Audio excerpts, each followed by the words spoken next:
राजाले एकपटक मात्रै अब दरबार छिर्ने हो तपाईहरु आउनुस् भन्ने भने कम्तीमा 1 करोड मान्छे हामी भेला गर्छौं। यिनी आफैले केपी ओली आफैले माओको नाम लिएर प्रचण्डले गरेको हत्यामा टाउकाको मूल्य तोक्ने मध्येको अहिलेकै सत्ता पक्ष पनि होइन, केपी ओली स्वयं हो।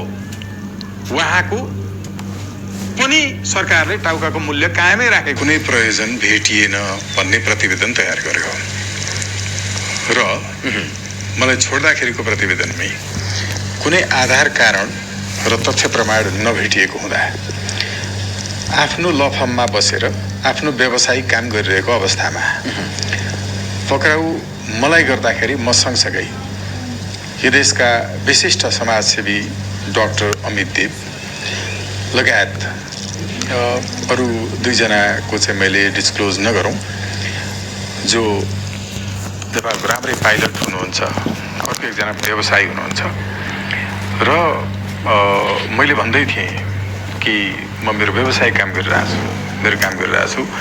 कानुन व्यवसायीलाई यसरी ल फर्ममा धेरैका चाहिँ गोप्य डकुमेन्टहरू हुन्छन्।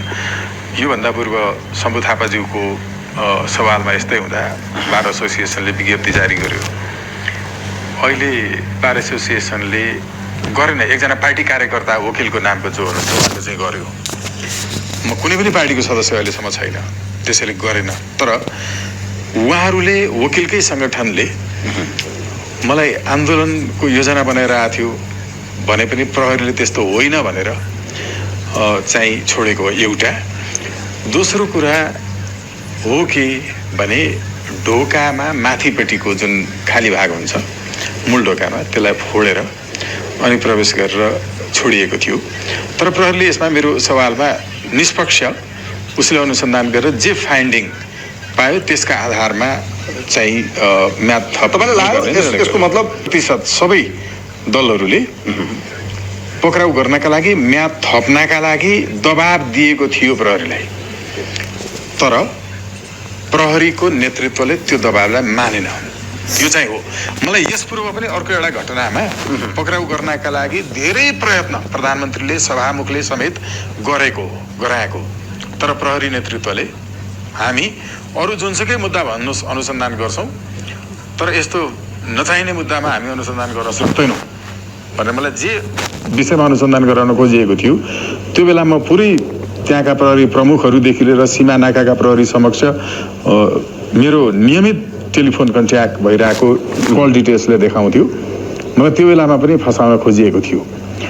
अहिले पनि धेरै दबाब नेतृत्वले दिएकै हो मलाई म्याद थप गर्नका लागि र अहिले चाहिँ महाधिवक्ताको तर्फबाट पनि यो विषयमा त्यसरी गर्न हुन्न भनेरै चाहिँ सरकारी वकिल प्रहरीले मुद्दा चलाउन पर्ने स्थिति छैन भनेर दबाबमा नआइकन प्रभावमा नआइकन नै गरेको। अर्को विषय, मैले नेपाली सेनालाई विद्रोह गराउन खोजेको भड्काउन खोजेको भन्ने पनि मलाई चाहिँ आरोप थियो। त्यसका लागि सैनिक विद्रोह हो कि होइन के स्वागत नेपालले गराउन सक्छ। मैले सेनाले निकालेको विज्ञप्तिको कानुन बमोजिमको जुन व्याख्या गरेँ त्यो व्याख्यामा प्रश्न गर्ने कुनै ठाउँ भेटेन। यो पूर्व नेपाली सेनाले निकालेको विज्ञप्तिको मैले कानुन व्याख्या सम्बन्धी ऐन 2010 बमोजिम व्याख्या गरिदिएँ, जसले यो व्यवस्थाको पक्षमा सेनाको अडान होइन देशका पक्षमा हो भन्ने कुरा व्याख्या गरेर प्रमाणित रूपमा राखेपछि मलाई त्यो विषयमा पनि कुनै ठाउँ नभेटेपछि पक्राउ गर्न खोजिएको थियो। सेनाको विद्रोह गराउन खोजेको हो कि होइन भन्ने कुरामा सेनाको राय अदालतले लिनै पर्छ। त्यसमा सेनाले राय दिने स्थिति थिएन, नभएपछि मलाई मुद्दा चलाउन सक्ने अवस्था नभएको पनि हो।